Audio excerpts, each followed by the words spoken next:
So this video is going to be a little bit different than every other video I've done so far. It is my first tier list video. I've been wanting to do one of these for a while. I'm really low energy right now. It's been a crazy long week with work. So I'm super run down. So I'm going to have a very low tone voice during this video. It's going to be a little bit more ASMR based. Anyway, stay tuned. This is a tier list on the best grappling systems for self-defense. And I think it's a pretty interesting video. I put some cool topics on there. So you're about to get hit with my intro. Pow pow, inside fighting, yeah, dangerous martial arts. Pow pow, ooh ah. Okay, so here we go. I'm going to jump right into the tier list, and I'm going to give kind of a breakdown of each one. There's going to be some on there I know I'm going to get negative feedback about, but please bear with me. I'll explain why I put them on. And I think it makes sense. I couldn't put every martial art, but I think some of these are pretty fun. Okay, so just jumping in, I'm going to start with Greco-Roman wrestling. That's the first one on the list. I'm not going to make you guys wait. I'm going to get into the deep end right away. Greco-Roman wrestling, I'm going to first put it into the place where I feel it should go, and then I'll describe why. This is a tough one. I'm torn between a, you know what? I'm going B. I'm going B on this, and I'll explain why. I think Greco-Roman is an incredible style of wrestling. I would almost put it in A, but we're looking at a self-defense kind of aspect here. And while Greco-Roman, I think, is excellent for self-defense because of the upper body control, I'm kind of tempted to move it into the A tier. But it's great for upper body control. It kind of lacks to some. No, it's going into A tier. Actually, for that very reason, I'm doing this real time. Bear with me. So its greatest strength is the fact that it doesn't involve you hitting the pavement to get a takedown. It's not like freestyle in the sense that they're going to shoot low with their knees. They're not super low to the ground where they can get kneed in the face. And I think that's why Greco did so well as a transitional style to MMA. I think that when you're also less likely to get hit when you're tying people up in upper body positions as opposed to going for their knees and their hips. You look at a high crotch or double understanding. It's much better than a low single ankle pick or a low double. So I think Greco is unique in that sense. I think it also develops incredible strength. There's a ton of sparring. I think that Greco-Roman wrestlers are just tough in general from the way the system is. So Greco's going in A. I'm keeping it there. If it moves down to B because of some other stuff in here, I think that's a potential to happen. What I will say about Greco, it's lacking any type of response to strikes, right? It has no inherent grappling for self-defense built into the system. It's entirely a grappling sport system. And it doesn't teach you how to hit or defend from hits or anything around that. But again, I think if you were going to take a high-level Greco-Roman wrestler, put him in a street fight, he'd be very well suited to do that. So freestyle wrestling, just based on my last one, I'm putting it into B tier, and I might get some hate for this. I think freestyle wrestling is one of my personal favorite styles of wrestling. It's incredibly explosive. It's incredibly dynamic, incredible athletes, but there's a real commitment to getting low. And there's a lot of opening for getting hit and getting hurt. Now, I say that with a certain, and by the way, with some of these committal throws in freestyle wrestling on concrete would result in injury to the person also doing the takedown, whereas Greco's a little safer. So freestyle has more openings, slightly more openings for damage to the person doing the style, even though it has a wider range, maybe of techniques behind it. An incredible grappling style, but I'm putting it in B tier. And I'm sticking with that, fellas. I'm sticking with that. Okay, this feels right so far. Sambo. Okay, well, Sambo's another one where I'm going to look at Sambo with the full encompassing of sports Sambo to combat Sambo. Right now, if I was just looking at sports Sambo, I would put it in A tier. One thing Greco, you know what? Greco's coming back here. Greco is lacking any type of real submissions on the ground. I didn't even think about that until this moment. Sure, you could pin people, but we did see in a lot of early UFCs and even in street fights where a grappler will take people down to the ground and they might know how to pin them, but they don't really know how to deal with them in terms of causing damage to them inherently, just because of how they've trained. And although the pin is great, it might be overcommittal for a lot of street self-defense situations. So Greco-Roman is off. It's beside freestyle now, even though it has upper body control. And I'm putting Sambo, I almost want to put it in the middle. If we're talking combat Sambo, way up here in S tier. If we're talking sports Sambo, A tier. So I'm going to leave it in an in between because there's two systems in there, which is kind of cheating. But it's got to be between. Combat Sambo goes up to S tier because of its awareness of strikes, its dynamic nature, the fact that it's both Combat Sambo and Sports Sambo focus so heavily on throwing.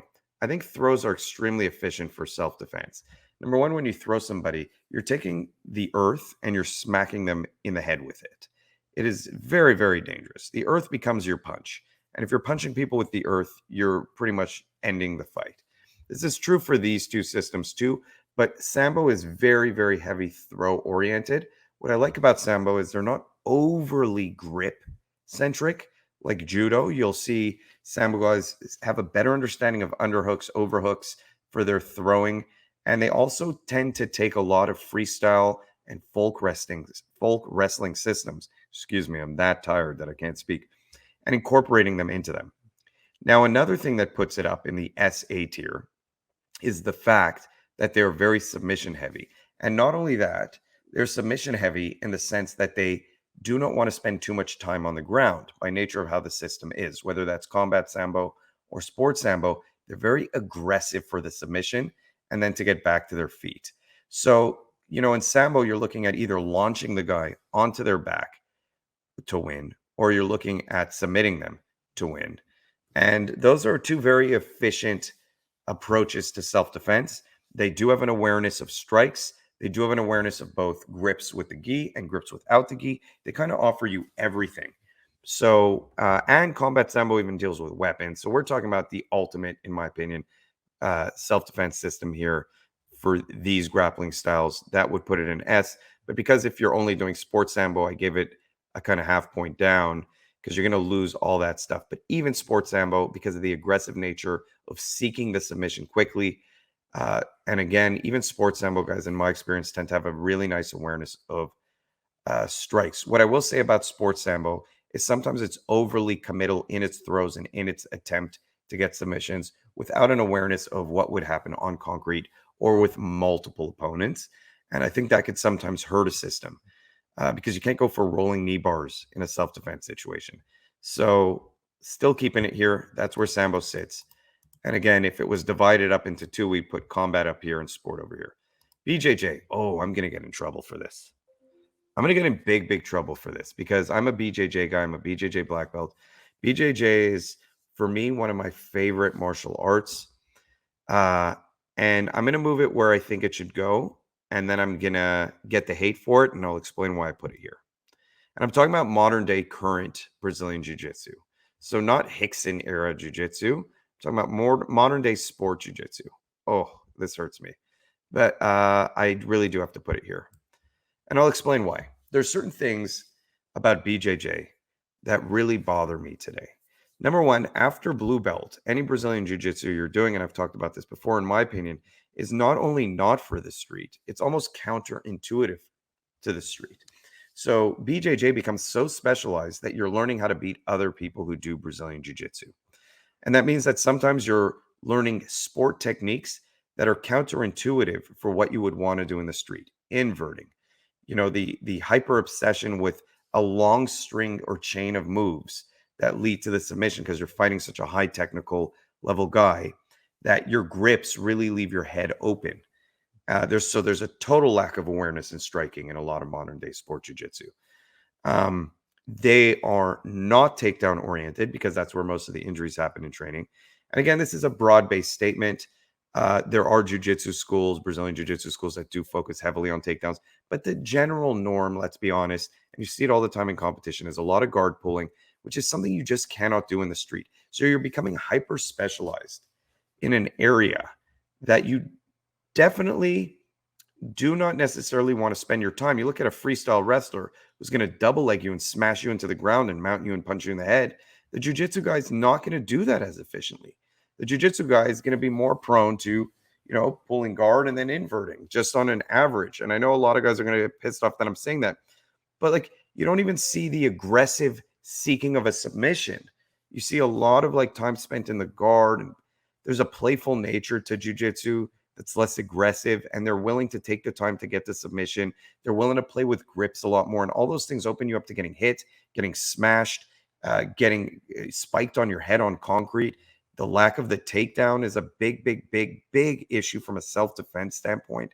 And just how the sport's evolved, it's kind of taken a step away, and it's focused a lot on sparring, which I think is fantastic, but to such a specialized extent that I can't give it more than a C. I would rather, let's say it was me or someone I care about, and they asked me, what system would you rather them know? And they're going to go get in fights in the street. Say, I'd rather than be a freestyler Greco-Roman wrestler than a BJJ guy, even without the submissions. So I know that's going to piss a lot of people off, but it's just how I feel, and I'm sticking with it. So JJJ stands for Japanese Jiu-Jitsu. Interestingly enough, this is almost the exact opposite of Brazilian Jiu-Jitsu.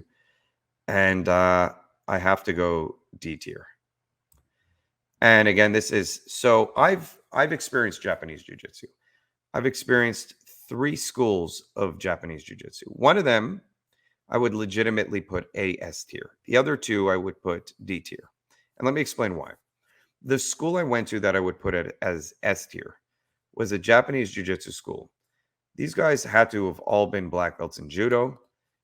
They had striking backgrounds, and it was the most self-defense, sports self-defense oriented school. And I mean in the sense of they sparred all the time. They treated it like it was a combination of self-defense and sparring and sport. And they just had the perfect all-encompassing approach, in my opinion, to how a grappling self-defense system should be. They had an understanding of weapons. They modernized it. They used knives. They understood guns. And so it was, and again, even sparring with all this, and they were fantastic. As a jiu-jitsu guy coming in there, I had problems with them on the ground. I got caught with some weird submissions that I wasn't expecting, that are just traditional old school Japanese submissions. And their kesegatami, their scarf hold, which you learn not to do in jiu-jitsu because you're giving up the underhook, was extremely efficient for them. I had a really hard time in there. At the time, I was like a blue-purple belt. Today, as a black belt, probably different. But the other 2 schools, here's my problem. The other 2 schools, so that school would get SA tier. The other 2 schools, very, very traditional, focused a lot on technique, long stringed movements. They did have an awareness of strike. Every throw came off a strike, but there was very little to no sparring. There was very little to no toughness developed in the system or aliveness. And it was, again, you do this, I do that. You do this, I do that. And that theoretical realm of grappling and self-defense. And so for me, you're not going to learn to be as efficient doing that. I think it's an excellent part of training. It's a great supplemental system to BJJ, freestyle Greco, or even Sambo. It would be my secondary if I wanted to be a very grappler heavy training guy. And I was doing Sambo, and I had the opportunity to do Japanese Jiu-Jitsu once a week to supplement what I'm doing. Their throws were beautiful, but again, they didn't spar with it a lot. Their ground techniques were very theoretical. They didn't spar with it a lot. And when I would go spar with them, they weren't developed. So again, and it had some of the old traditional weapons and stuff like that, which are not directly applicable. Judo. It's going to surprise people. Man, some of these are tough. You know, when I think about this, because I'm torn between B and A tier with Judo. And I'll explain why. I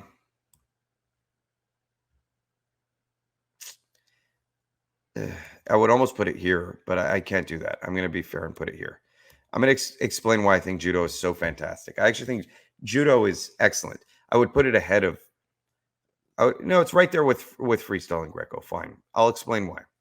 Again, that throwing nature, that aggressive throwing nature of Judo, once they get their grip, the nice thing I've noticed about a lot of Judo guys, they're excellent at grip fighting and explosiveness.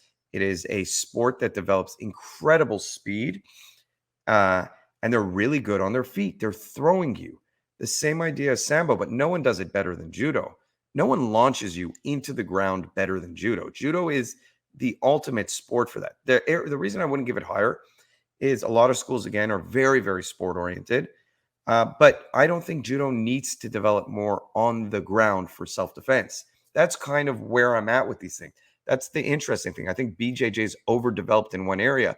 You don't need more than what you get in judo. If you have good control on the ground, some basic chokes, some controls, how to get back to your feet. That's all you really need on the ground in a street fight. You don't need to spend 90% of your training there. You need to spend 20 to 30% of your training there. You need to focus on how to smash people into the ground and how to control them on your feet so that you don't get thrown to the ground, which is a huge part of judo. You need to be able to stay standing. So a judo guy, a freestyle wrestling guy, Greco-Roman, Sambo guy, they're going to be better suited to avoid the throw, avoid the takedown, and have more footwork than a BJJ guy. So that's why judo is above it. And again, I don't think you need to overdevelop your ground game. Where judo is a bit weaker is the fact that I do find it's a little overly dependent in grips. And if you don't train no-gi judo, which a lot of guys don't, you're going to be sorely lacking in that area. And again, not overly aware of strikes. So B is where it goes. Catch wrestling. Catch goes right here. Catch is an A-tier system, almost an F-tier system. Let me move it right over there. I love catch wrestling. I love the aggressive nature of the submissions, of hooking. I just did a video on catch wrestling. I think catch wrestling is an unbelievably effective self-defense system just by nature of how it was created, that you need to ruin people quickly, aggressively. And again, something that a lot of these B tier and C tier systems are missing is the meanness. And being mean converts very well in a street fight. It translates perfectly. And when I roll with people sometimes, I start doing that to them just to see how they'll react. I do that to some jiu-jitsu guys, BJJ guys. I start using my elbows more. I start being meaner on the wrists. And a lot of them are not equipped to deal with it. And catch, man, if you get in a street fight with a catch guy, they know how to take you down. They're not grip reliant. And they know how to be very hungry for a submission from anywhere aggressively. Again, when it comes to grappling for self-defense, you're going to have a hard time taking down a catch guy. So they're going to be better suited as well for fighting multiple people because you won't be able to slam them into the ground. And something that catch guys have, which is nice, is good stand-up submissions. They'll try and catch you on your feet even before they take you down. I think that's a unique part of catch wrestling. You do see some other styles do it, like even Sambo, even jiu-jitsu. Sometimes you'll see guys go for wrist locks on the feet, but it's less common. You look at these old school catch guys, they just wanted to rip your arm off standing on the ground. They didn't care from where, and then they just wanted to get back to their feet. Again, because of the nature of the sport, that you had to finish people in these carnivals very quickly, and you wanted them to scream uncle very quickly. Sumo. So interestingly enough, sumo is a sport I really like. I like watching it. I think it's incredibly unique. I'm putting it right here in C tier. Sensei Seth just did some incredible videos over the past year, and sumo seemed to get really into it. I like other YouTube channels. If you haven't seen this guy, he's really good. He's got a good nature. He seems like just a good dude. His name is Sensei Seth. I would check out his channel. And I like what he does. He's a real martial artist. So after watching him in sumo, I gained a lot of respect for it. Sumo, as much as I used to believe it's so size dependent, there seems to be a lot of technique behind it. The nature of having to drive someone out of a space like that and developing that explosive nature, again, that aggression and that speed. You know what I don't like about sumo, though? And being able to pick someone up like that and just put them where you want, it develops a lot of very good traits. Sumo is completely lacking on the ground. I think that the way the sport develops, they do smack each other. So there is an understanding of strikes. So I'm going to leave it in C tier. It has some unique aspects to it that I think would develop someone in a way that it will benefit them for self-defense in ways that a lot of these other systems actually won't. It's just lacking what these systems would give you, which is that it's not aware really of the submission, doesn't really have a ground game, but they really do develop that drive forward, aggressive, and technical way to move a body, which to me is very, very effective for street fighting. It's just a cool skill set to develop. This is a secondary system that I would pick up. It would not be my primary system for self-defense as a grappling system. Schweigao. I have a story about Schweigao. One of my good friends, Matthew Gelfand, is a Schweigao guy. He's the one who introduced me to it. We're talking 20-something years ago now in New York. I was his neighbor. He was training in his garage all the time. I was doing Brazilian jiu-jitsu and Filipino martial arts. We became very close right away, and we just trained together all the time. He's an excellent martial artist. And what he showed me about this system is just how incredibly effective it is at taking people down. Again, similar along the lines to judo. And what I like about a lot of Schweigao guys that I've seen is they will cross train, they will go out there. It's a very spar heavy system. It's got some really unique training qualities to it that I think, again, translate very well to self defense. They use some older traditional methods of strength training. It's part of the system. Their forms are very, very strength and speed oriented, which develop explosive throws. And they're not overly committal on their throws to the point of smashing themselves into the ground. Shuai guys also have a great understanding, in my experience, of strikes. And maybe I'm wrong on that, but that's just every guy I've trained with in that system didn't come in it blind. They taught that as part of the system. So Shuai is a very unique throwing system. It's a Chinese wrestling system, And did I just double say that? Wow. And I think it's fantastic. I like also that they fight with these kind of short sleeve shirts. They're one of the only ones I've seen do that. And like they grip the sleeve, like these short sleeve grips. But because of that, they also rely on other grips like overhooks and things like that. And they also have some very unique takedowns that look like they wouldn't work, but do in the weirdest way. Not overly submission centric, but some awareness of submissions, lacking a little bit in ground control and ground defense. So shoot combat wrestling. Again, I have experience with this. This has to go right into A tier. This is almost S tier. Shoot fighting for me, combat wrestling. Okay, as a combination, I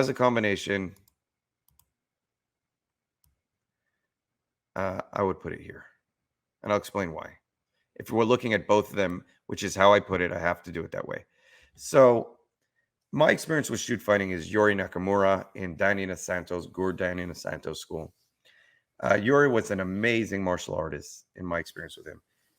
Very MMA oriented guy, but also had a lot of the Jeet Kune Do traditional stuff. And he taught a shoot fighting class, which I loved over there. Shoot fighting had a very unique kind of approach to fighting. They had a lot of these flow drills on the ground. They had a lot of very unique, sneaky takedowns, which put you right into submissions. It was very fast, again, and they had a big awareness of strikes. Like a lot of their takedowns, which I loved, came in off of strikes. You either were striking to the takedown or reacting to a strike, getting the takedown. Where shoot fighting falls short, which is, I wouldn't put it in S tier, I put it in A tier. Where it falls short is in the heavy sparring. But if we're looking at combat wrestling as a combo duo, and the reason I put them together is because you look at these guys, they do come as a set. Combat wrestling, I think, is an offshoot of shoot fighting. And so, and a lot of the old school shoot fighters sparred all the time. So this might have been a happenstance of where I was at and the clientele of that school at the time, Guru Dan School, because you look at Eric Paulson and some of these old school shoot fighting guys, man, they definitely sparred. So no way to say that they're not tough. So combat wrestling goes in there, and I think they had a very self-defense, but also spar-heavy approach to fighting. Really sneaky, mean submissions. And what they had also, which I love, is the meanness factor. They really were mean. They understood how to hurt you when they're moving around you on the ground. And they weren't overcommittal on the ground to the point where they were unaware that you should be able to get back to your feet. Again, a big mistake of jiu-jitsu. People in jiu-jitsu will put themselves into positions where they will not be able to get back to their feet just because they're so comfortable on the ground. Aikido. I don't know if I want to put anything in F tier. I just don't, that's not in my nature. And I feel like there's F tier for me means you cannot benefit at all from this system. And Aikido for me does not fit into that. Aikido for me is an E tier system. And I'll explain why. The hyper traditional approach to Aikido hurts it. And if I were to put like Aikijitsu here, it would be a little bit higher, closer like the Japanese jiu-jitsu approach. But Aikido is an art with an ideology that hurts it when it comes to a self-defense standpoint. It's more about self-development, inner peace, than it is about truly defending yourself. And growing up, I believed that Aikido was like, if you train it for 35, 40 years, it's the most effective. No, that's just not true. all that old school mumbo jumbo where you have to train Tai Chi for 784 years and then you're a master and no one could ever beat you and you could control energy and float is a lie. You need to be able to spar properly and have an awareness, and how you train is how you will fight. In Aikido, uh, it extends itself. The arm position is not one of protection of the head, which is your motor, which is the number one thing to defend in the street. Uh, they don't understand how to deal with true pressure, even though you would think the system develops that more than any system.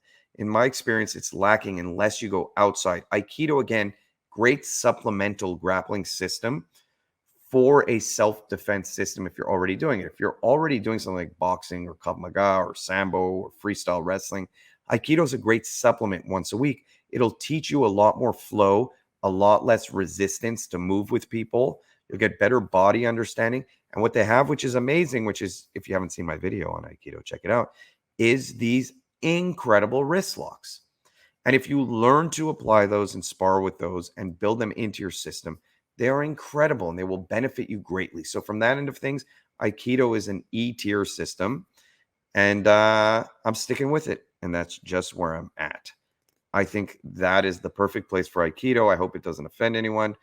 But again, it gives you that one aspect, which is great, or those few skill sets, which are great, but it's really lacking in the realistic sparring department and really dealing with aggressive punches to your head, situational kind of stuff, which is what's going to come up in a self-defense situation. So here, MMA. I got to put MMA S tier. And when I put MMA S tier, I know that's probably also going to piss people off. They're going to be like, MMA is not even really a grappling system. Now, I would argue that MMA has developed itself into a unique grappling system. Grappling for MMA is its own system. And what I love about grappling for MMA from a street self-defense point of view is, number one, hyper awareness of getting hit, right? MMA, you can't just be on your back sitting in guard as a la Kron Gracie in his last fight. If you want to see why Jiu-Jitsu got C tier, Kron Gracie. But MMA gives you the awareness of you can't just be there and let yourself get elbowed in the head. You can't just be there and lay on the ground. That does not work. So they're incentivized for two things in their grappling. Number one, actually three things. They're incentivized to end up on top very, very much so that they can rain down blows. They're incentivized to have an awareness of strikes on top and on bottom, which is amazing. And they're incentivized to get back to their feet very quickly if they're on bottom. And from a self-defense standpoint, those are the three major attributes you want. Like, you want those three things more than anything. If anything, those are the three primary things you should be training for self-defense in your grappling. So they have very good takedowns. They also understand environment. They're more aware of environment than most any of these other systems, except for maybe sumo, because of the nature of sumo pushing someone out of ring, which is, by the way, another plus for sumo. Hyper aware of your environment while you're grappling. But MMA guys too, because of the ring. They have to know how to fight off of the ring and how to use the ring. And when you're in a street self-defense situation, you're pushed up against a wall, that kind of training will be incredibly useful. So MMA, without a doubt, gives you everything you need for self-defense. I know people are going to say, but it doesn't teach you how to deal with multiple attackers. None of these systems teach you how to do that. Let's be honest. And it's hard to fight multiple attackers.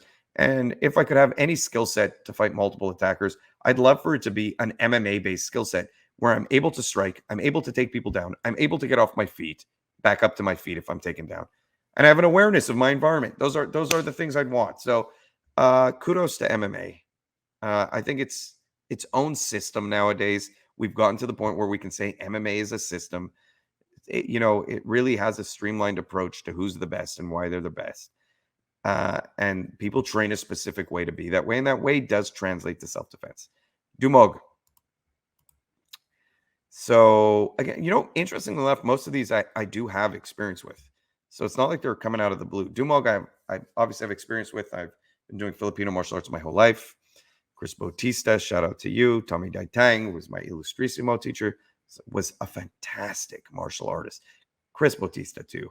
I had the joy of training with Kakoy Cañete, who's Chris's grandfather. And Dumag is a subset of Filipino martial arts. And I'm going to put it, I have to put it here. I know this is going to piss my teachers off if they see it, but I got to do it. and I'll explain why. Dumag is, in my experience, um, under well, okay, so if we're looking at like the Paul Vunak, I'm cheating again. I'm doing like an in between. You look at guys like some of these really self-defense oriented dudes, and their Dumog is very different, right? Like they're grabbing the neck, slamming you down, they're sparring with it, they have hyper awareness. But Dumog, if you're looking at like the average Filipino school that incorporates it in, has a subset system, is not sparring heavy. Some of the moves are too intricate and unrealistic and don't translate well to self-defense. Um, and they're too much compliant based, which is kind of like my problem with Aikido and Japanese Jiu-Jitsu. So Dumog fits into that area, unfortunately, without the dependence on the gi and with an awareness of strikes. So it's a little bit above, but again, these do have that too. So where Dumog shines for me is, again, you look at some of these hyper self-defense oriented Filipino martial artists, and if you look at the completion of what they're doing and the way they whip the body around and all of that, Dumog is a major part of that. And why they do that, they've just adapted it. But I cannot shoot it up too high because of the anomaly within the system. If I were to go to Philippines right now and train with experts in Filipino martial arts who also teach Dumog, many of them would not be able to last against a Schweigao guy, Judo guy, even in a self-defense environment, if Dumog was their thing only. Forget the rest of Panantukan and all the knife fighting. And you know what? China kind of fits into that kind of problem area as well. That's the next one here. China falls to the E tier of not realizing the importance of resistance training, not realizing the importance of aggression. They're hyper focused on small joint manipulations sometimes, and there's just some unrealistic aspects in my experience with China as a sole system for self-defense. Now, China, in my opinion, is not intended to be a sole system. It's intended to be a part of other systems. Like you train, any type of kung fu, China should be a part of this small joint locking. And so I put China as a system in itself. And maybe some people will say, yes, it is. And other people will come in here and say, no, it's just the term used within systems to describe the, locking and breaking of the fingers of the wrists of this and that. It is a submission-based system, but it's not submission-based in the way that I think it would translate to true effective self-defense. And so this is going to be a long video. I apologize for that. But in that aspect of things, I think China has to go E tier. Mongolian wrestling.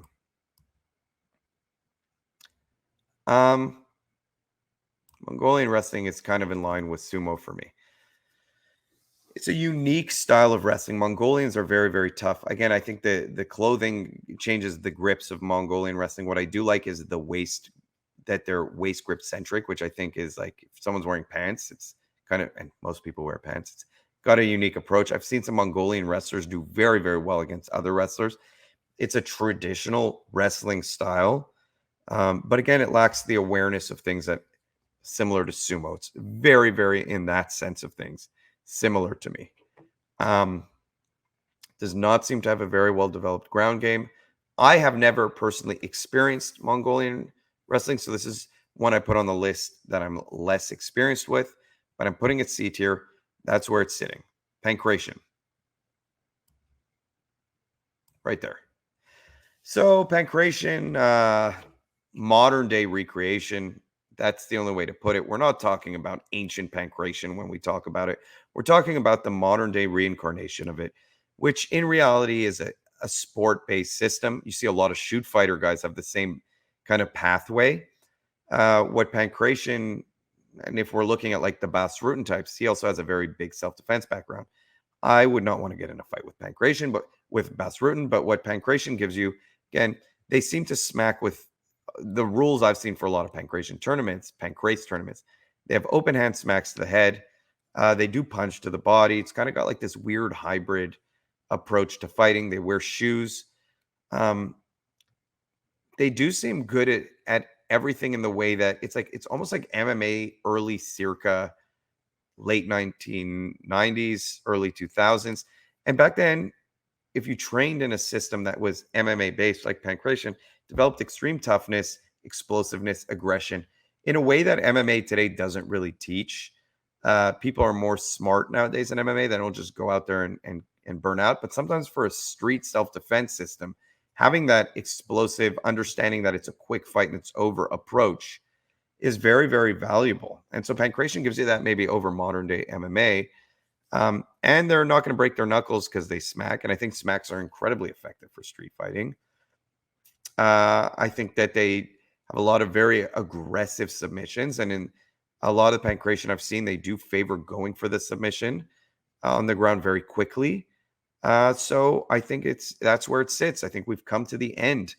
What I will say about MMA, just back for this one final note, the biggest weakness is actually the fact that it's so smart and takes its time and develops that kind of I'm aware I'm going to fight for 15 to 25 minutes. I think that almost hurts MMA as a self-defense system because street fights are so aggressive and so overwhelming, and they rely on situational awareness and the sucker punch. But to be fair, there's no real system here that gives you that hyper situational awareness of what you would get in a street fight, which is that this guy's going to attack you and sucker punch you like a maniac. So you get that through the sparring, which is why if you look, most of the sparring systems here, especially the ones that focus more on their feet, got higher positions than the other systems. And also the ones that favored staying on your feet, the ability to stay on your feet and getting back up to your feet. So I feel like it's been pretty consistent in that end of things. I'm going to come back to the main screen with my final notes here. I hope you like this video. I hope you share it and subscribe. And let me know down below in the comment section what you thought. If you think I'm crazy for some of the places I put some of these, don't be scared to share it. Give me your thoughts. I love growing as a martial artist. That's just how I feel about everything. And I'm always open to input for new videos in the future. So thanks again for watching. Thanks again for subscribing. It means a lot. And I hope you enjoyed this video.